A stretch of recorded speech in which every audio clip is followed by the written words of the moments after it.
다시 한번 우리 주님의 언덕에 오르신 우리 성도님들을 사랑하고 축복합니다. 우리 교회는 새롭게 신앙생활을 하는 분들의 비율이 보니까 상대적으로 되게 높더라고요. 30% 가까이 됩니다.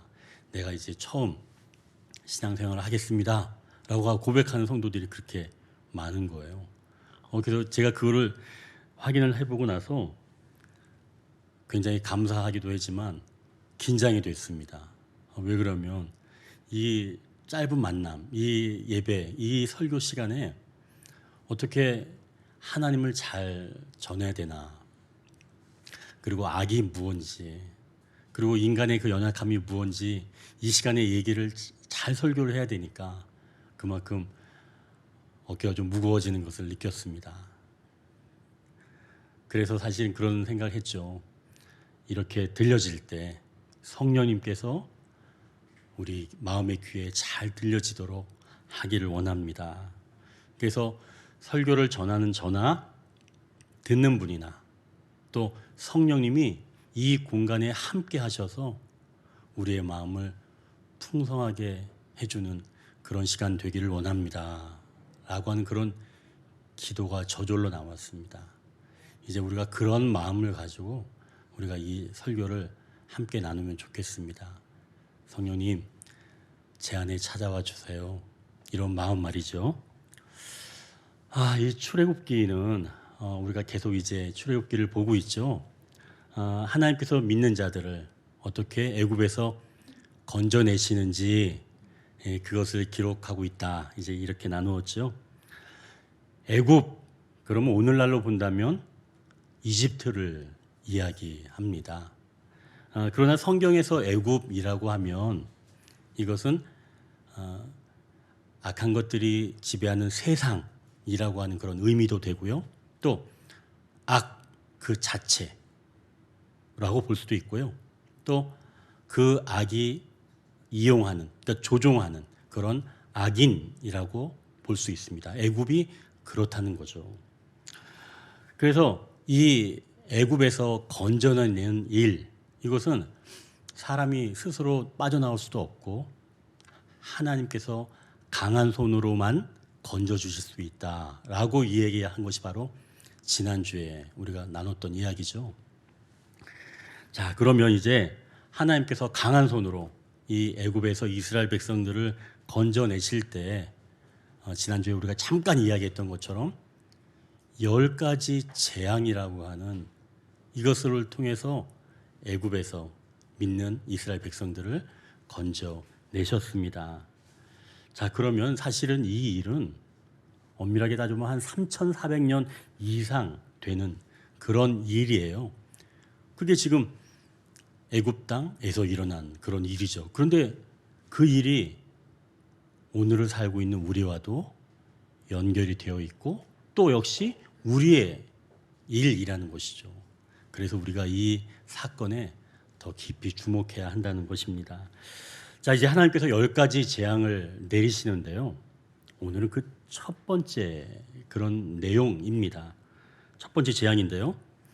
이 첫 번째 재앙을 어디에서 내리는지 또 어떤 재앙인지 한번 우리가 그걸 확인하기를 원합니다. 자, 이제 주보 안쪽 메모 거기 보시면 첫 번째 단락이 있죠. 나일강을 치니 그 물이 다 피로 변하고. 자, 그래서 이제 20절을 한번 보겠습니다. 모세와 아론이 여호와께서 명령하신 대로 행하여 바로와 그의 신하의 목전에서 지팡이를 들고 나일강을 치니 그 물이 다 피로 변하고. 우리가 여기서 생각해 볼 게 있습니다. 아니, 왜 나일강일까? 그리고 왜 나일강을 또 피로 만드셨을까? 우리가 이것을 좀 생각해 볼 필요가 있습니다. 우리가 이 첫 번째 단락은 하나님은 누구신가에 대한 하나님께서의 나타내 주심입니다. 이 첫 번째 단락은요. 그러니까 우리가 이제 이 부분을 통해서 하나님은 누구신가, 어떤 분이신가, 어떤 일을 하시는가, 이 부분을 우리가 잘 기억하면 좋겠죠. 자, 왜 나일강인가? 왜 또 하필 그 강을 피로 만드셨을까? 그 중에서 이제 각각의 이유가 있지만 먼저 왜 나일강인가에 대한 문제를 우리가 먼저 좀 나누기를 원합니다. 하나님께서 이렇게 나일강에서 첫 번째 이적을 베푸신 그 재앙을 베푸신 이유가 있습니다. 이것을 알려면 출애굽기 1장 22절을 우리가 봐야 합니다. 1장 22절에 이렇게 기록되어 있습니다.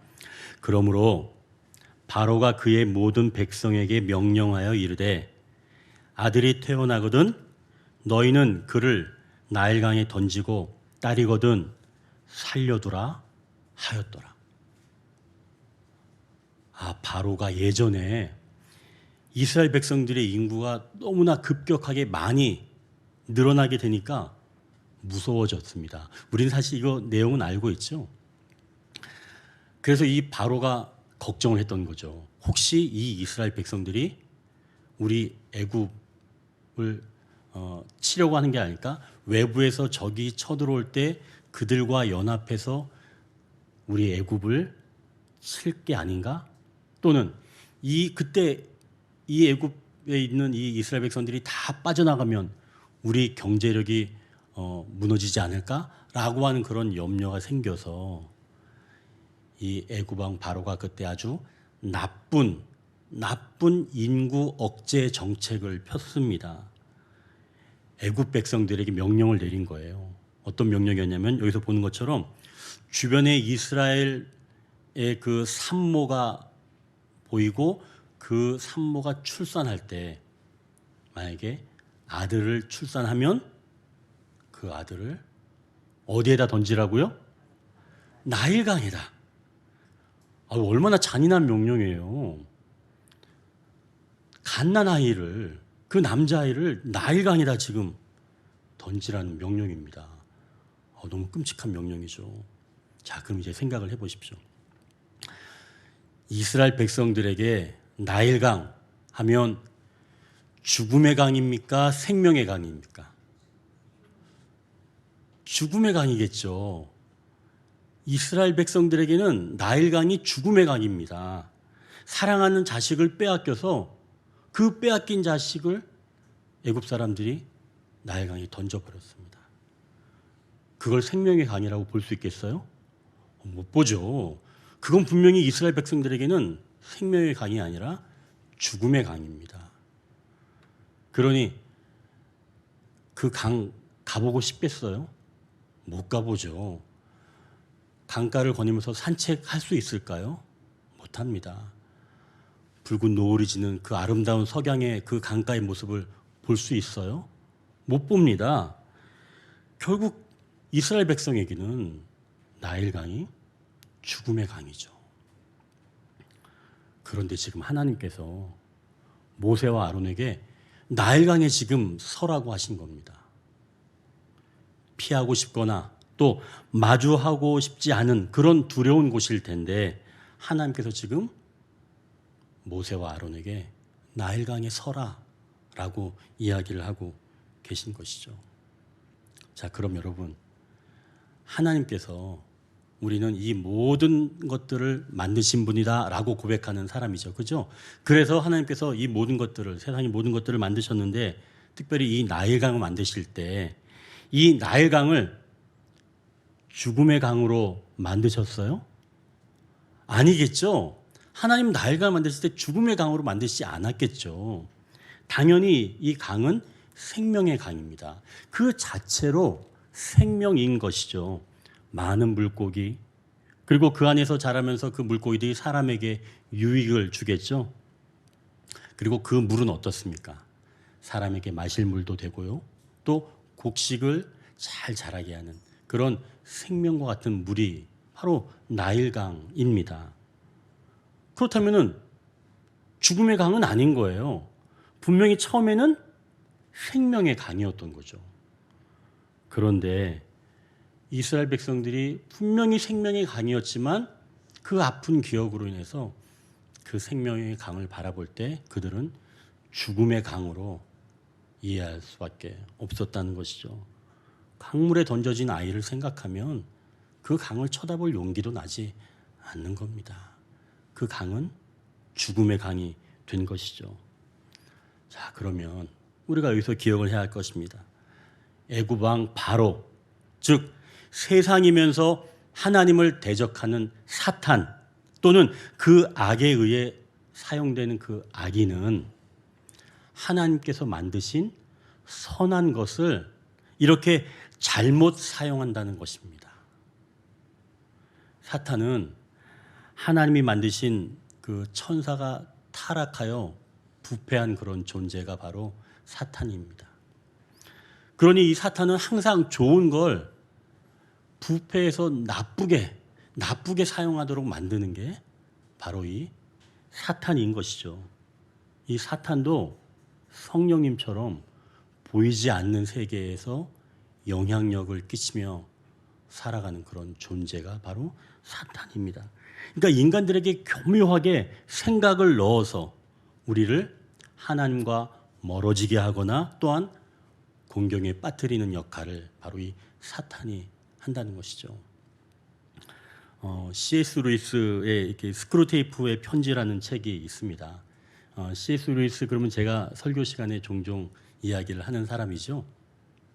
기독교 사상가이면서 저술가이기도 하고 또 대학교 교수였던 이런 그 C.S. 루이스가 우리 기독교인들에게 아주 중요한 역할들을 많이 했던 그런 인물입니다. 뭐 순전한 기독교라는 책도 있고 또 오늘 소개할 이런 스크루테이프의 편지라고 하는 그런 책도 아주 베스트셀러이죠. 자, 그럼 제가 지금 소개하고 있는 이 스크루테이프의 편지라고 하는 책은 어떤 책이냐? 고참 악마가 신참 악마에게 편지를 쓰는 그런 내용이 기록되어 있는 게 스크루테이프의 편지라고 하는 책이에요. 너무 희한한 편지죠, 그죠? 근데 이 희한한 이 편지 이 내용 때문에 굉장히 이 악마를 사탄을 이해하는데 정말 유용합니다. 그래서 이 저자가 이 책을 더 쓰지 못했대요. 왜 그러냐면 너무 악마를 생각해야 되니까 나중에는 자기가 막 그렇게 마음이 굉장히 힘들어지더라는 겁니다. 그런 것처럼 이 책이 악마에 대해서 아주 잘 정리를 해 두었죠. 그리고 이 책이 무엇보다 좋은 점은 제가 이제 특별히 오늘은 이제 책을 들고 왔는데요. 왜 들고 왔냐면 아주 좋은 책이에요. 뭐가 좋은가? 얇아요. 얇은 게 좋습니다. 이게 31편의 편지로 되어 있거든요. 그래서 이제 이 책에서는 믿는 그리스도인을 환자라고 이야기를 합니다. 그러니까 사탄의 입장에서 보니까 이제 그리스도인들을 환자라고 보는 거예요. 그리고 예수님을 원수라고 얘기합니다. 당연히 그러겠죠. 이제 이 책에서 첫 번째 편지에서 나오는 내용이 있어요. 그걸 제가 잠깐 좀 소개를 해드릴게요. 언젠가 이제 그 고참 악마가 도서관에서 사색을 하고 있는 그 한 신앙인을 이제 유혹하는 내용입니다. 이 환자가, 그러니까 그리스도인이에요. 이 환자가 사색을 하면서 예수님을 생각하게 된 겁니다. 그러면은 이 악마는 어때요? 위기죠. 그래서 빨리 이 환자를 다시 이제 제대로 된 생각, 자기네 편에서 제대로 된 생각이죠. 하게끔 만들어야 되니까 그때 그 환자에게 이 생각을 집어넣었다고 합니다. 이렇게 했어요. 이렇게 중요한 생각을 점심시간 바로 전에 생각할 수 없지. 점심을 먹고 나서 개운한 머리로 다시 생각하자. 이 고참 악마가 넣어준 생각입니다. 그런 예수님의 그 생각을 어떻게 점심시간 바로 전에 생각할 수 있어? 점심을 먹고 나서 개운한 머리로 생각해 보자. 여러분, 그럼 제가 하나 물어볼게요. 이 사람이 점심 먹고 나서 개운한 머리로 예수님 생각했을까요? 생각 안 했겠죠. 그 뒤로 예수님 생각을 안 했을 겁니다. 그러니까 이게 아주 기가 막힌 방법이었다는 얘기죠. 이렇게 악마들은 생각으로 쓱 집어 넣어주는 거죠. 그러니까 사탄이 하는 일은 하나님과 멀어지게 하는 것, 또는 좋은 것을 나쁘게 해서 나쁘게 사용하게 만들도록 마음을 부추긴다는 것입니다. 그러니까 하나님이 우리 인간에게 부어주신 아름다운 사랑, 이것도 사탄이 이것을 부패해서 사용하도록 만드는 겁니다. 우리가 쉽게 할 수 있는 육체적인 사랑도 마찬가지예요. 하나님께서 육체적인 그 사랑은 누구한테 허락하신 거예요? 부부한테 허락하신 것이죠. 그런데 사탄은 부부가 아닌 사람들에게도 관계를 하도록 만들어버리는 겁니다. 육체적인 욕망을 더 부추겨서 이성을 마비시키고 몸에 충실하라고 하면서 하나님 주신 사랑을 부패하게 하는 것이죠. 그 육체적인 사랑 말고 하나님께서 부모에게 그 자식 사랑하는 마음을 주셨잖아요. 그죠? 근데 그 자식 사랑하는 마음도 당연히 갖고 있죠. 부모에게는 자식 사랑하는 그 헌신의 마음이 있잖아요. 그런데 그 보호하는 것을 지나쳐서 내 자식만 소중하게 여긴다면 어떻게 될까요? 어떤 수단과 방법을 가리지 않고서라도 군대를 보내지 않는 겁니다. 남들이 다 하니까 이것도 사랑이 부패한 겁니다. 하나님께서 만드신 선한 것들을 이렇게 잘못 사용하게 만들어서 그것으로부터 기쁨을 빼앗아 버리는 것, 이게 바로 사탄이 하는 일이라는 것이죠. 자, 그럼 첫 번째 재앙에서 모세와 아론을 나일강으로 부르신 것은 잘못되어서 기쁨을 누리지 못하는 것을 회복시키시려는 하나님의 뜻이라는 것이죠. 분명 하나님은 이 땅에서 우리가 천국의 실제를 경험하도록 하나님께서 우리를 부르셨는데, 그걸 누리지 못하는 부분이 있을 때 하나님께서는 우리를 이러한 방법으로 그 자리에 대면하도록 만드신다는 것입니다. 요즘 이렇게 잠을 제대로 주무시 못하는 분들이 의외로 많이 있더라고요. 잠은 어때요? 하나님께서 주신 선물이죠. 너무나 중요한 또 생명입니다. 잠은. 근데 잠이 안 와서 저녁만 되면 너무나 괴로운 성도들이 또 의외로 또 많이 있습니다. 그러니 낮에도 또 얼마나 힘들겠어요. 잠을 못 자니까 낮에 활동을 해야 되는데. 제가 이제 그 잠에 대해서 읽은 책을 제가 소개 하나 할게요. 선한 목자병원의 병원장인 그 이창우 박사라고 하는 분이 쓴 책인데요. 바디바이블이라고 하는 책입니다. 그 책에서 잠의 유익에 대해서 기록한 부분이 있는데요. 제가 한번 읽어드릴 테니까 한번 그냥 잘 한번 들어만 보십시오. 의학적으로 잠은 몸의 활동이 거의 정지된 상태입니다. 나의 의도된 행위가 멈춰버린 상태입니다. 이때 첫째, 우리 몸의 내부 장기들은 휴식을 얻게 됩니다. 심장이나 폐, 간, 신장, 비장, 혈관들은 여전히 움직이지만 잠을 통해서 평온하고 안정된 상태에 놓이게 됩니다. 둘째, 잠은 뇌가 휴식을 통해서 재충전을 하게 됩니다. 낮 동안 받았던 충격의 기억들을 꿈을 통해 완화시켜주고 기억을 재구성합니다. 셋째, 생명 활동에 필요한 호르몬들이 분비되게 해줍니다. 넷째, 수명을 다한 세포들은 제거되고 새로 생성된 세포들이 자리를 잡는 시간이 깊은 수면 시간에 일어납니다. 다섯째, 온몸의 근육이 이완되고 피로가 풀리며 원기가 회복됩니다. 그러면서 이창우 박사님은 하루에 적어도 6시간 정도는 자야 합니다. 적어도.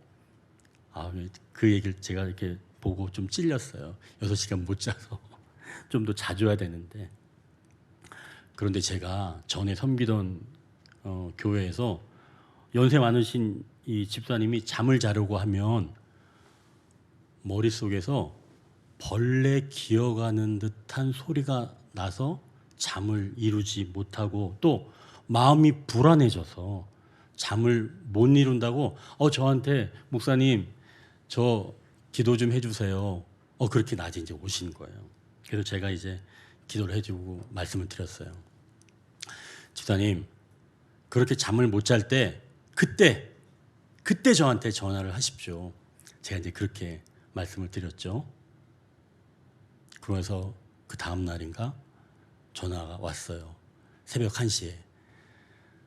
그래서 이제 기도를 했죠. 그래서 몇 달 동안 기도했습니다. 제 아내가 잘 알고 있죠. 그런데 감사하게 그분이 전화하는 주기가 더 늘어나더니 나중에는 전화를 하지 않으시는 거예요. 그래서 물어보니까 목사님 요즘 잠 잘 자요. 그러시더라고요. 그래도 잘 찾아오지도 않으시더라고요. 하나님께서 잠이라는 이 아름다운 것을 우리에게 주셨어요. 그런데 잠을 못 이루고 있다면 얼마나 안타깝습니까? 얼마나 또 고통스러워요. 잠을 자야 아까 이창호 박사님이 얘기하셨던 것처럼 원기가 회복되고 또 일상을 살아갈 수가 있는데 그게 안 되니까 얼마나 괴롭겠습니까? 또 아까 그 여집사님처럼 머릿속에 벌레 기어가는 듯한 그런 소리, 물론 이 소리를 사탄이 집어넣어줬다라고 이야기할 수는 없겠죠. 하지만 적어도 하나님이 주신 선한 것을 누리지 못하는 상황, 이런 것은 하나님이 원하는 것은 아니라는 것이죠. 약으로도 소용이 없고 또 온갖 것을 다 해봐도 소용이 없을 때 그때 여러분 믿음을 가지고 한번 이렇게 기도해 보십시오. 하나님, 저에게 잠을 주셔서 감사합니다. 저의 잠을 방해하는 여러 가지 생각들이 사라지게 하시고 몸과 마음과 영이 쉼을 얻는 숙면이 되게 하옵소서. 아멘. 여러분, 잠 안 올 때는 이렇게 기도하세요. 그런데 혹시나 그래도 잠이 안 오면 저에게 전화하십시오. 전화하십시오. 잠 안 올 때. 자, 이제 두 번째로 하나님께서 왜 나일강 물을 피로 만드셨을까요? 이걸 생각해 보기 이전에 그동안 애굽 사람들에게 나일강은 어떤 강일까요? 아까 이스라엘 백성들에게 나일강은 어떤 강이라고 그랬죠? 생명의 강? 죽음의 강이었죠. 그러면 애굽 사람들에게 나일강은 어떤 강일까요? 죽음의 강? 생명의 강? 그렇죠. 애굽 사람들에게는 생명의 강입니다. 애굽 사람들에게는 사실은 그 나일강이 문명의 발생지가 되는 거죠. 보통 고대 문명이 다 강을 주변에서 일어났잖아요. 현대에도 다르지 않습니다. 애굽에게는 나일강이 젖줄이에요. 그 안에서 나오는 물고기도 그렇고 또 아까도 얘기했던 것처럼 식수나 또 농업 용수로도 정말 귀하게 사용하는 물이 바로 나일강이죠. 그런데 하나 더, 이 애굽 사람들은 이 나일강을 신의 핏줄이라고 여겼습니다. 그러니까 이게 신처럼 여겼던 거예요. 그러니 애굽 사람들의 입장에서 이 나일강은 생명이라는 것이죠. 자, 그런데 바로가 아까 얘기했던 것처럼 바로가 이 생명의 강에 이스라엘 갓난 아기를 버리라고 했잖아요. 그죠? 그런 명령을 내렸잖아요. 그렇다면 바로는 하나님이 만드신 그 생명의 강을 자기가 왕인데도 불구하고 아무런 생각이 없이 죽음의 강으로 만들어 버리려고 했던 겁니다. 아이를 거두게 다 버리라고 했으니까요. 그러니까 결국은 하나님이 만드신 것을 잘못 사용하고자 하는 것이겠죠. 그래서 하나님은 이러한 강을 바로 왕이 원하는 것처럼 피로 만들어 버린 겁니다. 자기가 원한 거예요. 자기가 원한 대로 해주는 것이죠. 이것을 어떻게 볼 수가 있는가? 바로 악에 대해서 보복하시는 하나님, 우리가 이 부분에서 이것을 알 수가 있다는 것이죠. 우리 믿는 사람들을 힘들게 하고 고립되게 하고 선한 것을 선하고 아름답게 이용하지 못하게 하는 그 악의 세력에 대해서는 하나님께서 모른 채 하지 아니하시고 때에 가장 맞게 동일한 방법으로 보복하신다라고 하시는 것이죠. 여러분, 그러니 우리 손으로 보복하려고는 하지 마십시오. 누가 보복해야 한다고요? 하나님. 하나님께서 보복하셔야지 말입니다. 그래야지 모두가 살아. 우리가 보복하면 나도 죽어요. 그러니까 보복하는 게 아니라 누가 보복하냐? 하나님. 하나님께서 그 악의 세력에 대해서 참지 않으시고 동일한 것으로 되돌려 주신다. 그런 하나님을 우리가 여기에서 만날 수가 있다는 것이죠.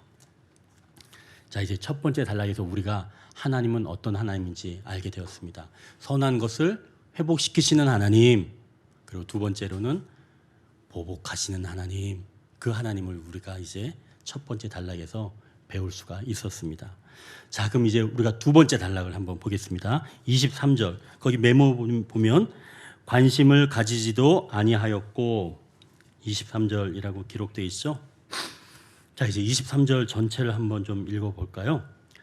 바로가 돌이켜 궁으로 돌아가고 그 일에 관심을 가지지도 아니하였고.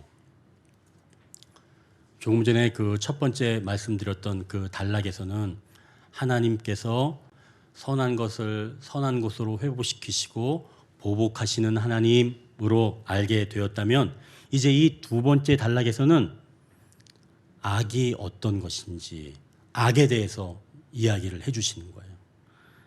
애굽 왕 바로, 악 또는 세상 또는 악인이 어떤 사람인지 우리가 구별해야 한다는 것입니다. 악은 두 가지에 관심이 없어요. 여러분 기억하십시오. 악이 관심이 없는 것, 악은 두 가지에 관심이 없다고 오늘 본문에서 얘기하고 있습니다. 먼저 첫 번째, 악이 관심이 없는 건 하나님의 일하심에 대해서 관심이 없습니다. 하나님이 무슨 일을 하시는지 그냥 도통 관심이 없어요. 지금 여기에서 보면 자신이 부리고 있는 요술사들이 있습니다. 바로 왕이 요술사들을 데리고 있는 거잖아요. 근데 그 요술사들이 자기들의 요술로 물을 피로 만들어 버리는 겁니다. 그러면 동일하게 이것을, 그러니까 모세와 아론이 지팡이를 쳐서 나일강을 피로 만든 것과 지금 요술사들이 물을 피로 만든 것과 동일한 걸까요? 그렇진 않아요. 여기서 요술, 자기들의 요술이라고 하는 표현은 살짝 덮어버렸다라고 하는 뜻입니다. 그러니까 이거는 눈속임 정도의 의미라는 거죠. 누구의 눈만 속이면 돼요? 바로의 눈만 속이면 돼요. 자, 그러면 바로가 지금 이 애굽의 요술사들이 물을 피로 만든 것을 보고 이제 바로가 돌이켜 궁으로 들어가고 그 일에 관심을 갖지도 않았다라고 얘기하는데, 이 바로가 관심을 갖지 않은 이유가 여러분 뭐 때문에 그런 것 같아요? 이 구절에서 보면 요술사들도 할 수 있기 때문에 바로가 관심을 가지지 않은 것 같아요? 그렇지 않습니다. 잘 읽어보시면 그렇지 않아요. 악인이 하나님의 일에 관심을 두지 않는 이유는 그 다음에 나옵니다. 요술사들도 자기 요술로 그와 같이 행함으로 바로의 마음이 완악하여, 요술사들이 그런 게 아니라 요술사들이 실패를 했어도 이 바로는 마음이 완악했기 때문에 하나님의 일에 관심이 없었던 거예요. 결국은 마음이 딱딱하면 하나님의 일에 관심이 없다는 이야기입니다. 그러니까 마음이 굳어 있으면 하나님이 하셨다고 해도 듣는 둥 마는 둥 해요. 나중에 또 다 듣고도 어떻게 얘기하냐면 그건 뭐 우연이지. 그렇게 이야기를 합니다. 그래서 우리가 여기에서 기도 내용을 하나 얻을 수가 있겠죠. 주님, 저의 마음이 굳어져서 주님을 인정하지 않고 있다면 저의 마음을 부드럽게 하셔서 주님을 인정하며 주님을 만나는 일이 있게 하여 주옵소서. 우리가 이렇게 기도할 수 있어야 한다는 얘기죠. 또 한 가지, 악인들은 무엇에 관심이 없는가? 바로 고통받는 사람들에게 관심이 없습니다. 사람들이 고통을 받는지 뭐 하는지 악인들은 관심 없어요. 그게 나랑 무슨 상관이야. 그게 나랑 무슨 아주 중요한 특징이죠. 하나님의 일하심도 관심이 없지만 사람들이 받는 고통에도 전혀 관심이 없습니다. 애굽왕 바로는 지금 요술사들이 물을 피로 만드는 것을 보고 들어가 버립니다. 자기 궁으로 들어가 버렸어요. 아니 지금 물이 피로 변해가지고 물고기가 지금 다 죽고 냄새가 나서 그 물을 먹지도 못하는 상황이 놓이게 된 거예요. 누가 먹지도 못하고 있는 거예요? 애굽 사람들, 자기 백성들입니다. 자기 백성들이 너무나 지금 곤란한 상황이 생겼는데 뭐 아무렇지도 않네. 등을 돌리면서 자기 궁으로 들어가 버리는 겁니다. 사람들의 고통은 심지어 자기 백성인데도 관심이 없는 거예요.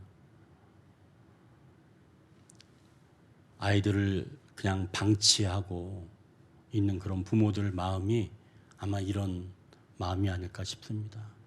그 애의 고통은 생각하지 않는 거예요. 그게 바로 악한 것들이 그런 마음을 너만 관심을 가져라. 너만 관심. 네가 중요해. 너만 중요해. 다른 사람 고통 중요하지 않아. 너만 중요해. 전형적인 모습입니다. 자, 이제 세 번째 단락을 한번 보시기 바랍니다. 악은 이렇다는 거죠. 악은 하나님의 일에 관심도 없고 사람들의 고통에도 관심이 없다. 자, 이제 세 번째 단락 24절을 한번 보십시오. 나일강가를 두루 파서 마실 물을 구하였더라. 자, 24절 전체를 본다면 애굽 사람들은 나일강 물을 마실 수 없으므로 나일강가를 두루 파서 마실 물을 구하였더라. 자, 이게 지금 애굽 사람들의 모습이 보이죠? 그동안 이 애굽 사람들이 나일강을 생명의 강으로 여겼던 사람들입니다. 나일강을 보면 이들은 아마 자부심이 있었을 거예요. 와, 우리의 젖줄, 우리를 풍요롭게 하는 이 나일강, 굉장한 자부심이 있었겠죠. 그런데 지금 이제는 이 자부심이 죽은 강이 되어가는 겁니다. 그래서 하는 수 없이 그 강가 주변에서 땅을 파서 물을 찾고 있는 모습입니다. 애굽 사람들이 지금 그 모양을 하고 있는 거예요. 애굽 사람들이 이때 알지 않았을까요? 이스라엘 사람들이 아이를 떠나보내고 이 물을 마시지 못하고 여기저기 물을 찾고 다니던 바로 그러한 모습, 그런 모습이 애굽 사람들이 이때 떠오르지 않았을까요? 아, 그때 이스라엘 사람들도 이랬겠구나. 우리가 지금 애타게 물을 찾고 파면서 찾고 있는 바로 이 모습과 그들이 옛날에 그랬을 모습이 똑같이 투영이 되면서 이들을 이스라엘 사람들이 그때 이랬겠구나 라고 하는 것을 느끼는 바로 그 지점이라는 것이죠. 그러면 애굽 사람들이 이스라엘 사람들의 마음을 조금이라도 이해할 수 있는 기회인 겁니다. 바로 이 부분에서는 말이죠. 또 보십시오. 이스라엘 사람들에게도 기회입니다. 이스라엘 사람들도 그동안 애굽 사람 하면 마음이 좋았겠어요? 물론 애굽 왕의 어떤 지시를 받고 그랬지만요. 그러나 아마 이스라엘 사람들도 애굽 왕이나 애굽 사람들이나 동일하다고 여겼을 겁니다. 저 사람들도 좀 심하게 얘기했겠죠. 저 X는 똑같다. 그렇게 생각을 했겠죠. 악한 사람들이라고 여겨왔습니다. 그러니 당연히 애굽 사람들에 대해서 분노의 감정이 있었겠죠. 저 애굽 사람들, 저 나쁜. 그런데 오늘 이 장면에서 애굽 사람들이 마실 물이 없어서 두루 찾고 있는 겁니다. 그런 모습을 지금 하나님께서 보여주시는 거예요. 결국 이스라엘 백성이 전에 했던 그 모습이잖아요. 그러면 애굽 사람들의 모습을 보면서 나의 모습을 또 보게 되는 겁니다. 여러분, 분노의 감정이 언제 사그러드나요? 분노의 감정이 언제 없어집니까? 동정심이 생길 때 없어지는 겁니다. 복수를 해야지만이 분노가 사라지는 게 아닙니다. 그도 나와 같은 그런 고통을 겪고 있다는 것을 발견할 때 비로소 분노가 사그러든 동정심이 생기면서 분노가 사그러드는 것을 발견할 수 있다는 얘기죠. 그때 용서가 되는 겁니다. 동정심이 생길 때. 그들도 결국은 애굽 왕이라고 하는 사람에게 눌려서 살아가는 불쌍한 인생들이었구나 라고 하는 것을 이스라엘 사람들이 그 애굽 사람들의 모습을 보고 알게 된다는 얘기죠. 그들도 천국을 경험해야 하는데 저 애굽 왕에게 눌려서 안타깝게 살아가고 있는 거구나 라고 이스라엘 사람들이 애굽 사람들을 보면서 느꼈을 거라는 것이죠. 결국 죄는 미워하지만 사람을 미워하지 말라라고 하는 그런 말씀을 이해하는 바로 그 부분이 이 지점입니다. 여기서 우리는 천국을 조금 맛볼 수 있습니다. 비록 눈으로 보기에는 마실 물이 없어서 다 피로 변해서 마실 물이 없는 이런 극한 상황이지만 서로의 마음을 이해하고 동정할 때 이 암울한 현실이 오히려 회복의 기회로 열려지게 된다는 것이죠. 이게 천국의 실제적인 맛을 조금 볼 수 있는 기회가 된다는 말씀입니다. 예수님도 우리를 동정하실 수 있는 이유가 여기 있습니다. 우리와 같이 육체를 옷 입고 오셨습니다. 왕을 피해서 애굽으로도 도망도 가보셨고요. 또 육신의 부모인 그 요셉이 일찍 죽어서 일찍 소년 가장이 되었던 분이 바로 예수님이십니다. 어린 동생들을 다 건사해야 했고 홀 어머니를 모시고 살았던 분이 바로 예수님이세요. 그리고 사랑하는 제자가 예수님을 배반하고 도망가 버리는 그런 것도 당하시고 또 배신도 당했습니다.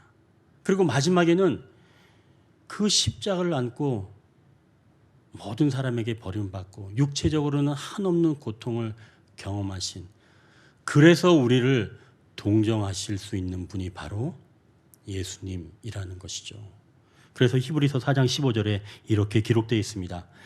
우리에게 있는 대제사장은 우리의 연약함을 동정하지 못하실 이가 아니요 모든 일에 우리와 똑같이 시험을 받으신 이로되 죄는 없으시니라. 이제 말씀을 정리합니다. 하나님은 우리를 나일강으로 인도하십니다. 원래 선한 것이었는데 그것을 누리지 못하는 자리로 우리를 인도하신다는 것이죠. 그것은 우리를 회복시키시려는 하나님의 인도하심입니다. 악한 것들은 두 가지에 관심이 없습니다. 하나님의 일하심, 사람들의 고통, 이것에 도체 관심이 없다는 것이죠. 혹시나 우리 역시도 또 하나님의 일하심에 관심이 없거나 타인의 고통에 대해서 무관심한 마음이 조금이라도 생기는 기미라도 보인다면 그때 함께 기도하라고 말씀합니다. 또한 나를 힘들게 하는 어떤 사람 또는 내가 겪었던 그 아픔을 그 사람도 역시 동일하게 겪고 있다면 바로 그것은 그를 동정함으로 그 모든 열악한 상황에서도 천국을 맛보라고 하시는 오늘의 말씀이지요. 이제 나일강에 서서 멀리 보이는 그런 아름다운 석양도 바라보시고 또한 주님도 바라보시는 저와 여러분이 되시기를 주님의 이름으로 축원합니다.